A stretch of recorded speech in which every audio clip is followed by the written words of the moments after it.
How's it going, guys and gals? This is Anthony, and we are back at it with a video on a Sunday, which is pretty rare. But since it's night 2 of WrestleMania, we're here to do the night 2 WrestleMania 41 Sunday predictions. I'm doing this right after WrestleMania Saturday, where we had a definitely shocking moment with Seth Rollins turning heel. But what's gonna happen on night 1? It's gonna be uploaded Monday with the review of both nights. Right now we're doing night 2, and we're gonna be kicking it off with the women's tag team title match, where Liv Morgan and Raquel Rodriguez defend against Lyra Valkyria and a mystery opponent. As you can see, WWE did not upgrade the graphic on their website, but they announced today that Bayley will be unable to compete and Lyra Valkyria will have a mystery partner for this match tonight. And I know this is not the match that's gonna kick off.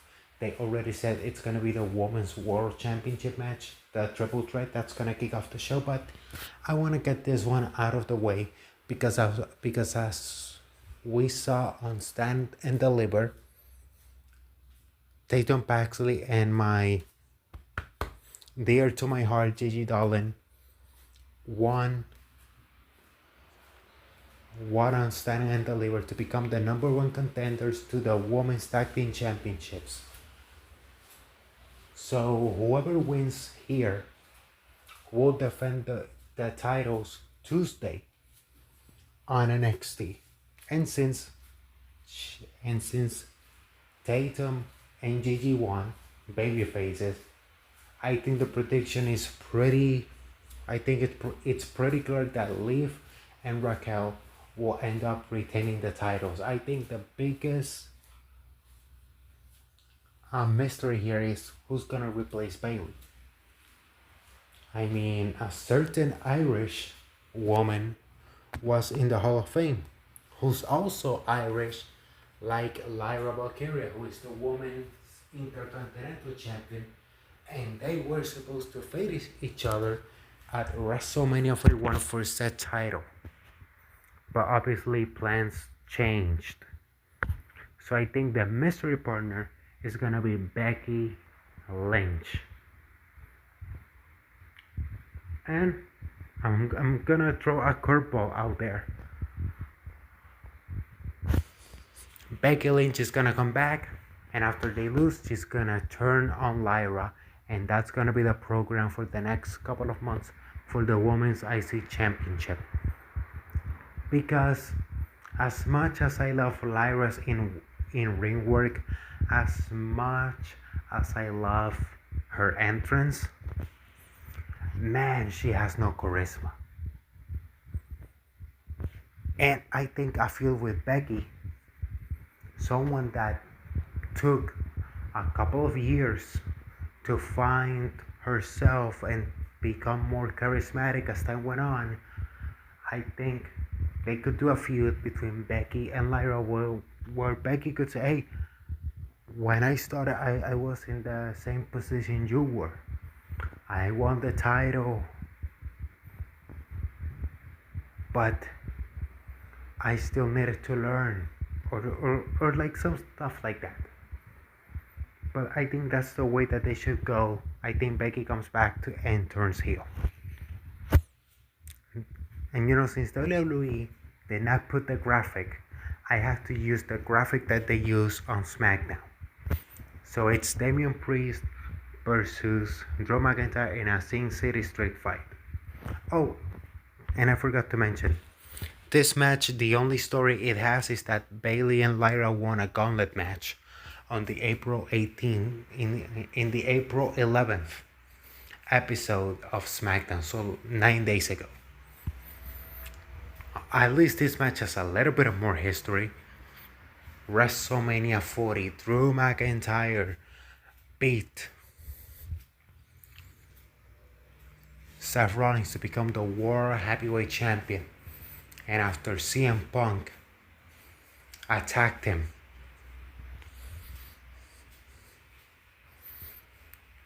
Damian Priest took the opportunity and cashed in the Money in the Bank contract when he was most vulnerable and became the World Heavyweight Champion. Clash at the Castle. Drew McIntyre had the win, but then, as you know, Drew decided to put his hands on the ref, and the ref defended himself, and Damian Priest won clean without any help from absolutely anybody. Defeated Drew McIntyre once again and retained the World Heavyweight Championship. So now, a year later, after that feud started, it's time to end it. Damian Priest, Drew McIntyre in a Sing City Street fight. Now, in all seriousness, Drew McIntyre has lost twice to Damian Priest. Drew has to win one. So I think Drew wins this one, but then I don't know where does he go from here, because I don't want to spoil who I choose in the main event to win. But if the person I choose wins, he's got nothing to do on SmackDown. Like, maybe he goes to Raw in the draft. I don't know. Something like that, because I don't see anything for him on SmackDown unless he feuds with LA Knight, who lost the US title to Jacob Fatu clean in the middle of the ring. But that's going to be for the review tomorrow, Monday. Oh, and I forgot to say, I think this match is going to be pretty good. This match could steal the show, because you have two pretty good workers here. But I think this could be the match of the night. And this could be the match of the night. The Fatal 4-Way match for the Intercontinental Championship, where Braun Breaker defends the title against Penta, Finn Balor, and Dominic Mysterio. And as we know, Liv Morgan is practically the Yoko Ono in this storyline, driving a wedge between Finn Balor's Paul McCartney and Dominic's Ringo Starr. Let's put it that way. So they are the Beatles, and Liv Morgan is Yoko Ono, driving a wedge in this storyline. I'm just gonna say, I think we're gonna have a new champion. I don't think Penta's winning. That's all I'm gonna say. I think Penta's been booked great, but I think with Penta, there's more money for him to win the title at SummerSlam than on WrestleMania.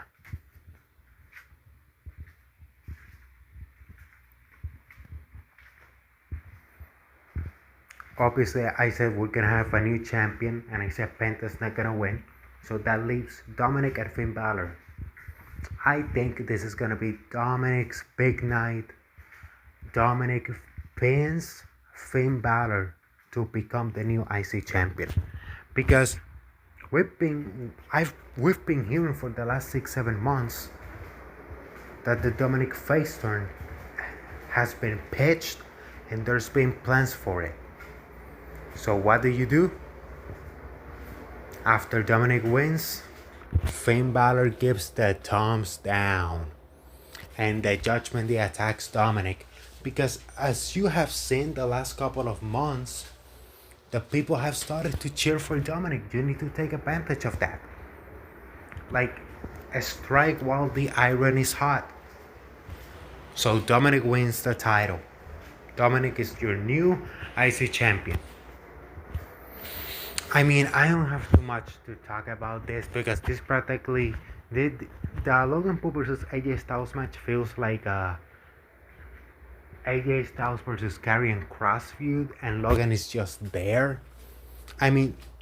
And this is something that I hate. This is just a match for the sake of having a good match.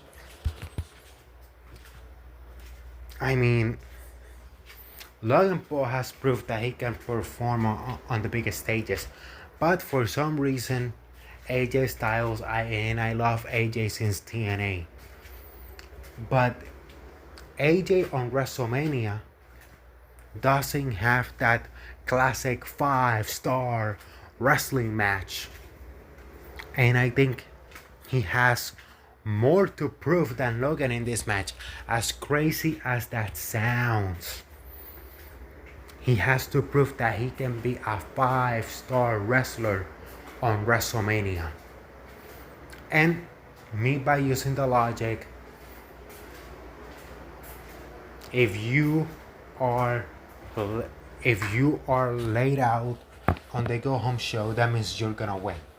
So on Monday, Logan Paul hit the pulverizer on AJ Styles, which means AJ Styles is winning this match. I don't want to talk about it because there's nothing there. You know what I mean? Next up, we have the match that's kicking off the show. As I said on the Night 1 predictions video,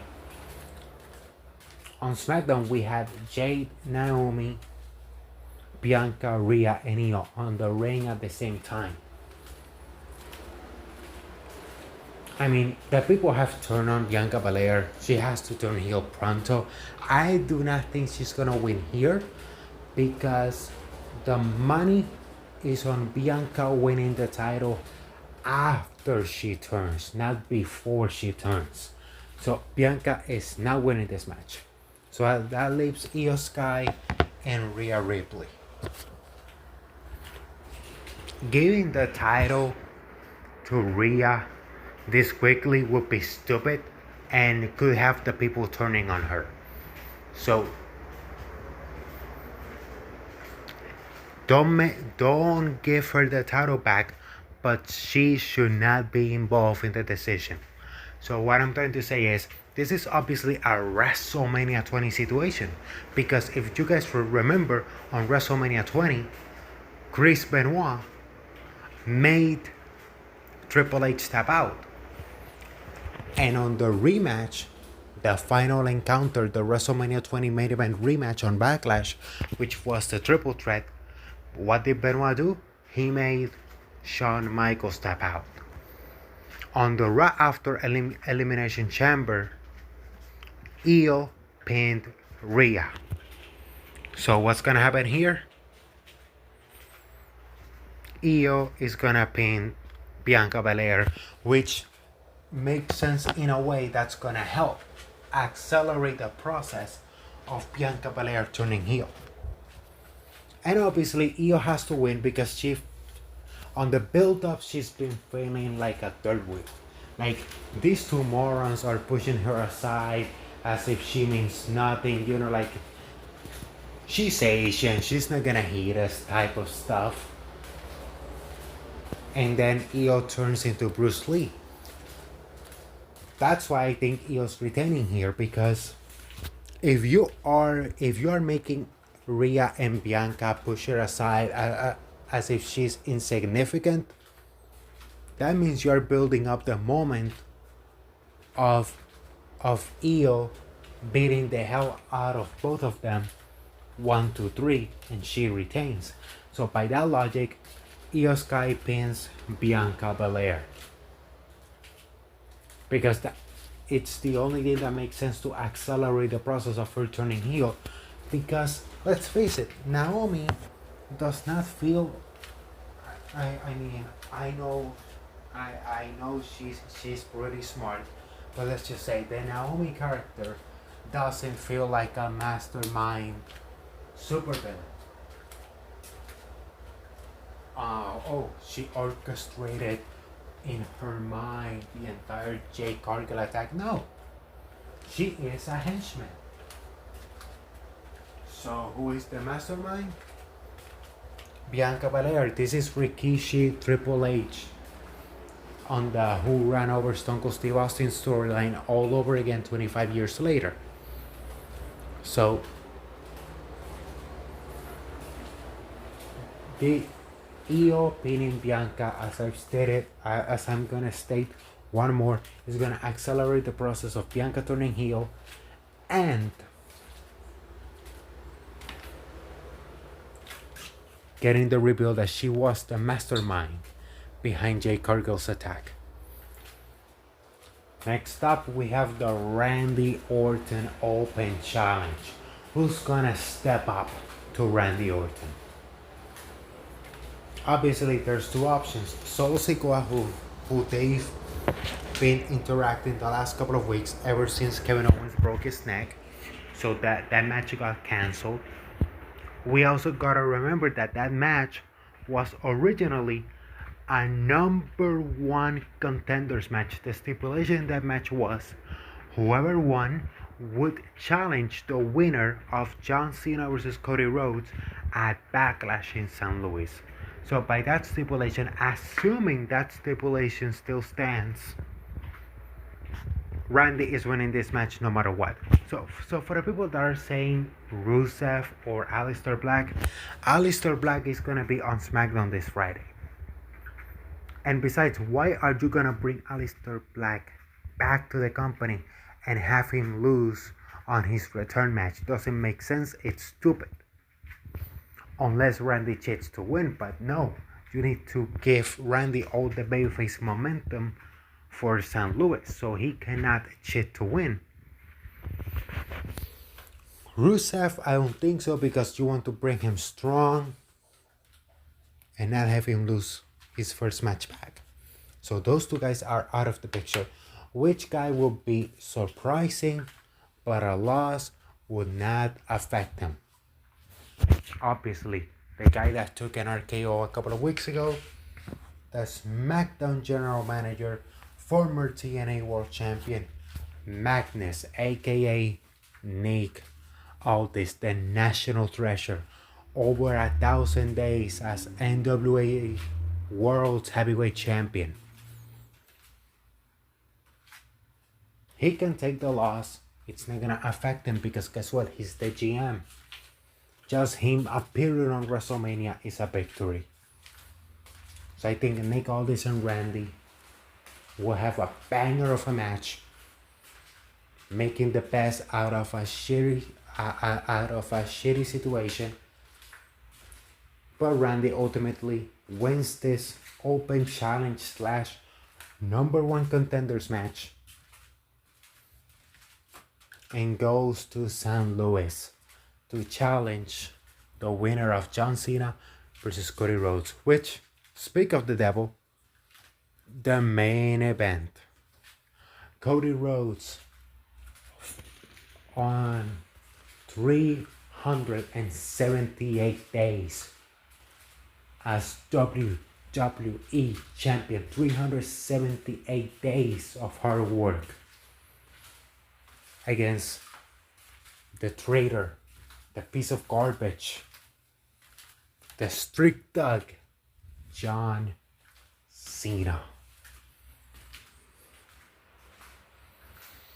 Who's gonna win? I think John Cena will break the record and win number 17, because what else you've turned John Cena heel?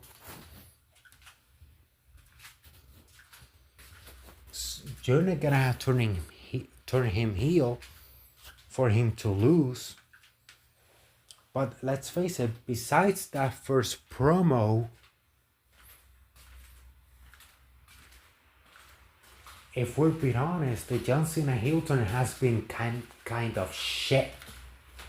And in a way, I've been flip-flopping with my decision that maybe Cody's gonna retain, but I feel that if Cody retains, the people are gonna turn on him, which it hasn't happened yet.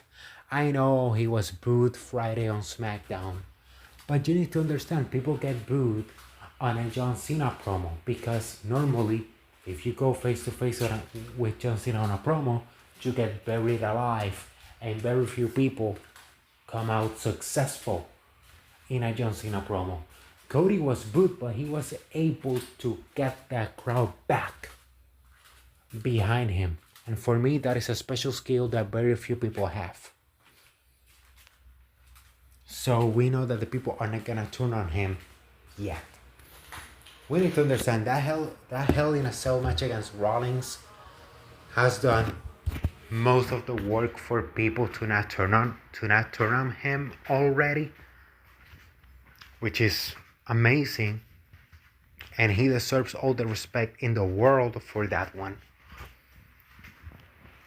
But I think John Cena wins, and this may be a spoiler for my review of WrestleMania 41 review.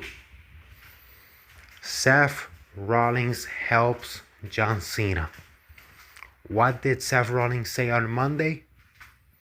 Me winning the triple threat is what's best for business. Just saying. And people are forgetting something very specific. On the Tribal Combat on the first Raw on Netflix, Kevin Owens gave Roman the stunner. And who came to make the save and ultimately help Roman regain the Ola Fala and practically get back on top? Cody Rhodes. Seth Rollins must have seen that and be like, the guy I help beat this guy is now helping this guy get to the top once more. So obviously, Seth is gonna betray Cody after he aligned himself with Paul Heyman. I mean, Seth Rollins has to cost Cody in some way. I think it's gonna be The Rock, Cody, Travis Scott, and some other heels beating the hell out of Cody Rhodes because, and here I'm gonna just go, I mean, people are gonna be saying, did you smoke something? No, but this has been on my mind since Friday. John Cena told Cody before finishing that promo, after Cody told him, and you still can't wrestle. John Cena told Cody, I don't have to wrestle to beat you. I don't have to wrestle to defeat you. So, which is making me think, what if somebody wrestles for John Cena and wins the title for him? And then once he wins, do you guys remember during the Best of 7 series for the US title in late 2005, early 2006?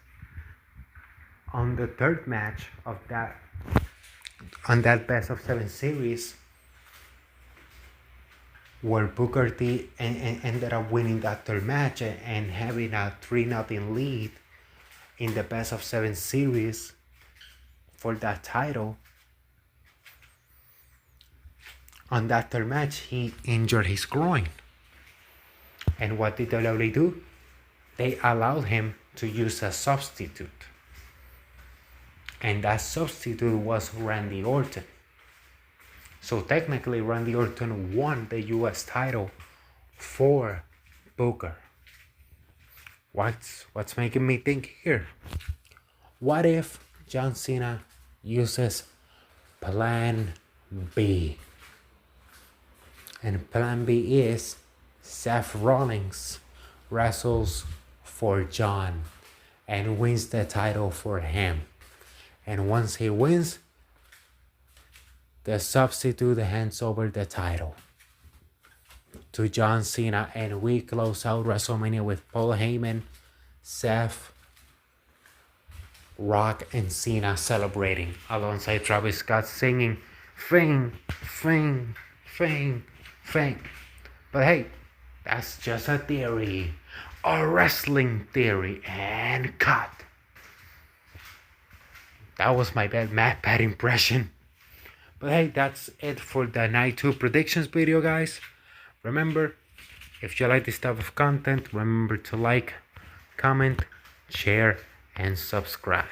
And as I always say, cherish beautiful moments with your families, create beautiful memories because life's too short, but those memories last a lifetime. As always, this is Anthony signing off. Bye bye.